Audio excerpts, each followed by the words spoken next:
The search is over na mga idol dahil naglaro na ang ating matagal na hinihintay ang kabilang sa ating Big 5, si Kristaps Porzingis. Mga idol, as of now, ang naglalaro ang ating Big 3 muna dahil may injury pa ang ating Stephen Curry at saka Jimmy Butler ang naghanap ng Chicken Joy. Mga idol, bago tayo dumadako sa ating pagchichismis, alams na, update muna tayo. Ang una mga idol, may bagyo or may bago. Aray ko, si LeBron James mga idol ay pinakamatagal na All-Star sa NBA. Ang ibig sabihin, record holder siya sa pinakamatagal na All-Star. Mga idol, correction muna tayo. Hindi All-Star, All-Star. Aray ko po. Ang second mga idol, si Stephen Curry, until now, hindi pa naglalaro. Ang ating third at panghuling pagchichismis, aray ko po, dahil ang ating Golden State Warriors, mayroon silang record na loyal. Loyal sila sa kasaysayan dahil napako na sa Pro 8, mahigit kumulang 4 na buwan na itala sa kasaysayan ang napako sa Pro 8 ang Golden State Warriors. Mga idol, dumadako na tayo sa first quarter sa ating pagchichismis.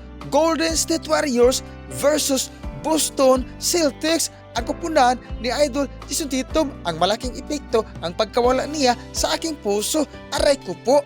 Eto na, Santos, pasa, bumitaw ng long distance relationship Bingbing, pasok ang kanyang binitawan, halimaw na ang ating Golden State Warriors, parang sinaniban ni Stephen Curry.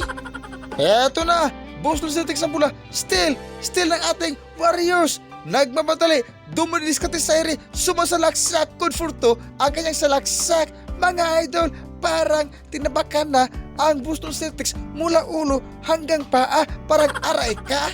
Mga idol, patatagalin pa ba yan? Dumadako na tayo sa fourth in the final quarter sa ating pagchichismis dahil natalo na ang ating Golden State Warriors. Ang sakit ng puso, diba? Aray ka. Ito na ang ating Big 5, Kristaps Porzingis bumitaw ng fadeaway, good for to ang kanyang binitawan. Halimaw na ang ating Kristaps Porzingis, one of the Big 5. Score, hati natin sa Metnaoven, 105-78, tinabakan mula ulo hanggang paa ang Golden State Warriors. Ito na, Warriors ng bula. Screen ni Kristaps Porzingis, nasayang ang kanyang screen dahil mayroon palang crocodile.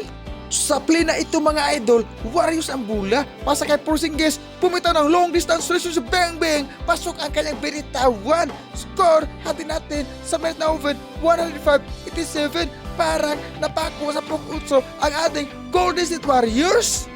Eto na, Boston Celtics, ang kupunan ni Jason Tatum, pasa, nagtagput na naman sa mga chismosa ang kanyang binitawan mga idol. At sa wakas, natalo ang Warriors. Napako na sa Pro 8, mahigit kumulang sa 4 na buwan. Aray ko po.